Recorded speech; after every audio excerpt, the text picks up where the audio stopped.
Hey everybody, I'm back for 7 o'clock reading. Actually, a little bit after 7 o'clock. Um, I haven't made it very far. I was in the basement this morning in the dark with our first reading. Made it back to the first floor and the kitchen table. It's so bright outside, I was having a hard time finding a place to do the video. But we're going to pick up where we left off. And this time I'm going to read from Luke. And throughout the day, we'll switch back and forth to different Gospels.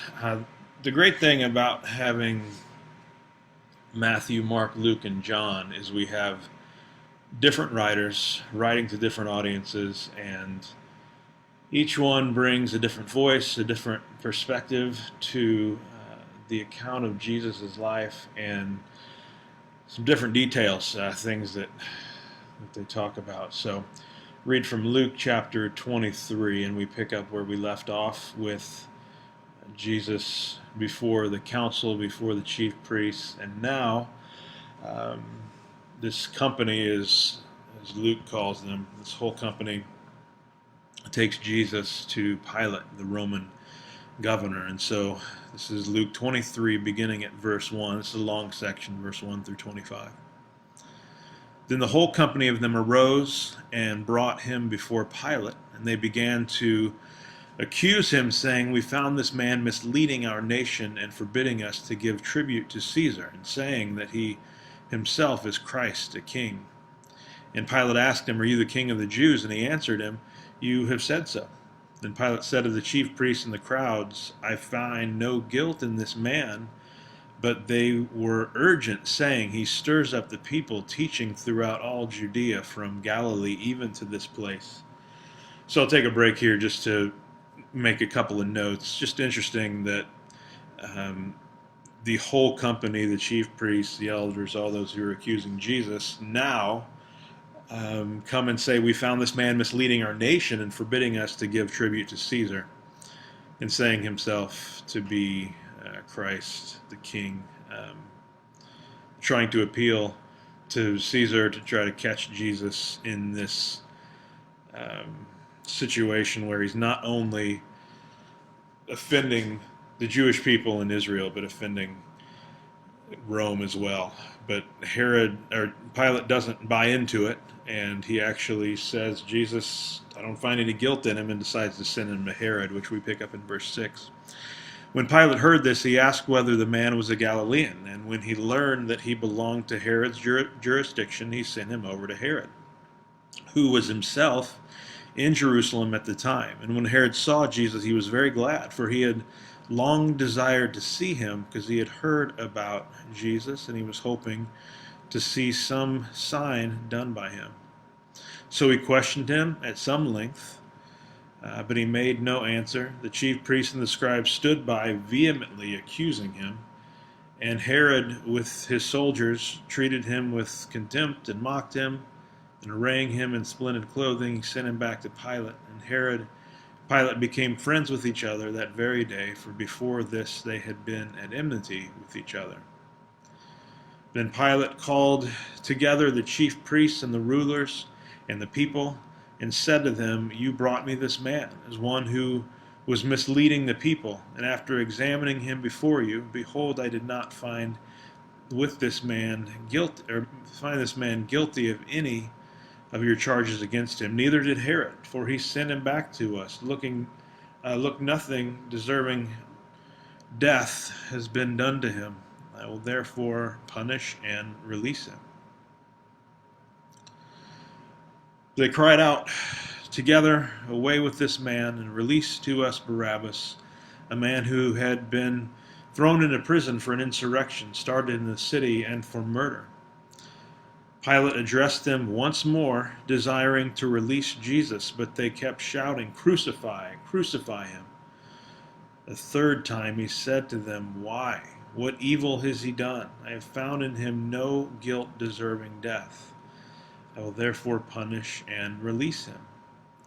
But they were urgent, demanding with loud cries that he should be crucified, and their voices prevailed, so Pilate decided that their demand should be granted.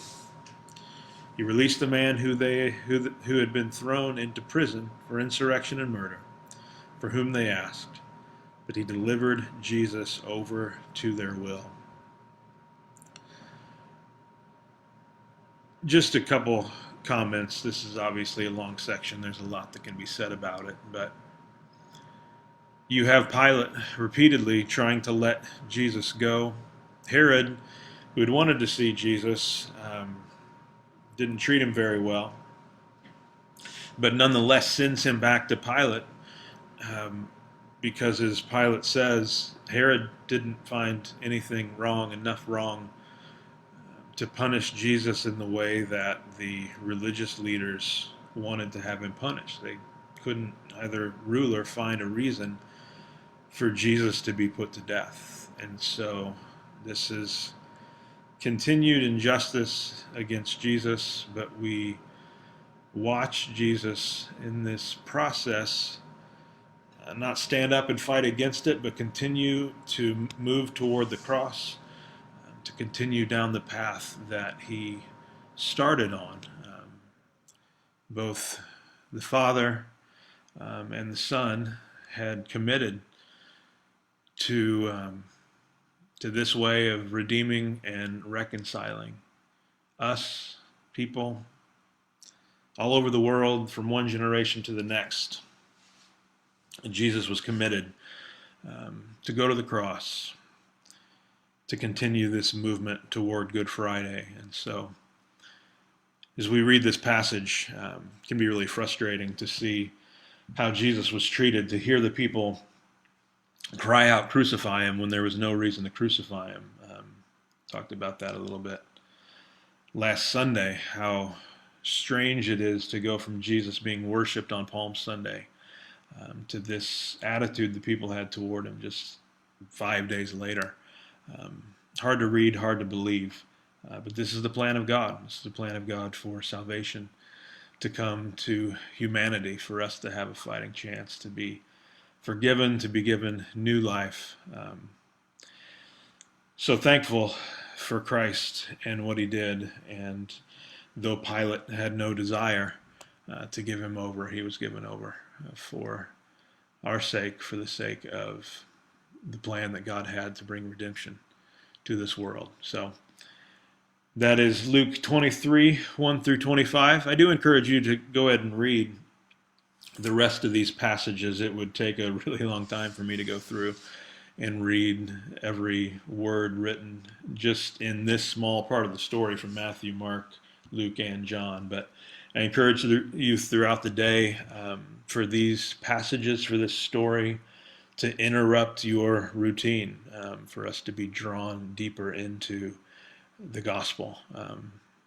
So hopefully you'll continue to read along, and I'll be back in about an hour. I'm not going to fix my hair and get myself ready for the day, and then come back and share another part of the story. It's some really interesting details that Mark brings up in this next section. So if you want to look at the schedule and read in advance what I'll be back with here in a little while, I encourage you to do that, and I will see you soon.